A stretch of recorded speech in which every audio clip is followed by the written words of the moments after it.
cemas memikirkannya. Seorang ayah sering jadi pembohong di hadapan anak-anaknya. Tak pernah menampakkan lelahnya demi melihat senyum bahagia anak-anaknya. Seorang suami sering jadi pembohong di hadapan istrinya. Tak pernah menampakkan kesedihan dan masalah dalam mencari nafkah agar istrinya tak cemas memikirkannya. Seorang ayah sering jadi pembohong di hadapan anak-anaknya. Tak pernah menampakkan lelahnya demi melihat senyum bahagia anak-anaknya. Seorang suami sering jadi pembohong di hadapan istrinya.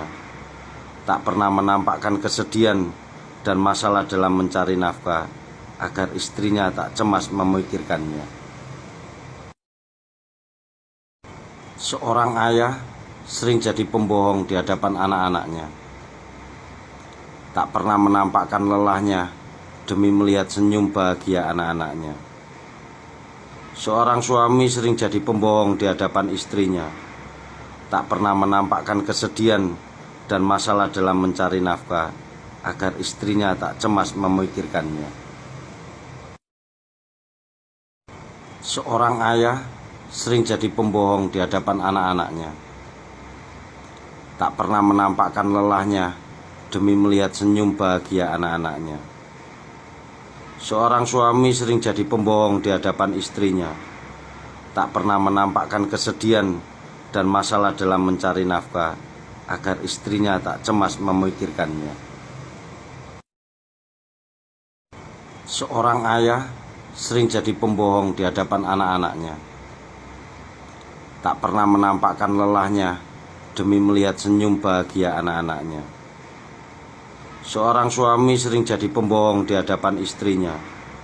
Tak pernah menampakkan kesedihan dan masalah dalam mencari nafkah agar istrinya tak cemas memikirkannya.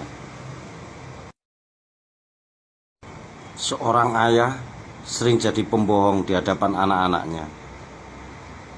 Tak pernah menampakkan lelahnya demi melihat senyum bahagia anak-anaknya. Seorang suami sering jadi pembohong di hadapan istrinya. Tak pernah menampakkan kesedihan dan masalah dalam mencari nafkah agar istrinya tak cemas memikirkannya. Seorang ayah sering jadi pembohong di hadapan anak-anaknya. Tak pernah menampakkan lelahnya demi melihat senyum bahagia anak-anaknya. Seorang suami sering jadi pembohong di hadapan istrinya. Tak pernah menampakkan kesedihan dan masalah dalam mencari nafkah agar istrinya tak cemas memikirkannya. Seorang ayah sering jadi pembohong di hadapan anak-anaknya. Tak pernah menampakkan lelahnya demi melihat senyum bahagia anak-anaknya. Seorang suami sering jadi pembohong di hadapan istrinya. Tak pernah menampakkan kesedihan dan masalah dalam mencari nafkah agar istrinya tak cemas memikirkannya. Seorang ayah sering jadi pembohong di hadapan anak-anaknya. Tak pernah menampakkan lelahnya demi melihat senyum bahagia anak-anaknya. Seorang suami sering jadi pembohong di hadapan istrinya. Tak pernah menampakkan kesedihan dan masalah dalam mencari nafkah agar istrinya tak cemas memikirkannya.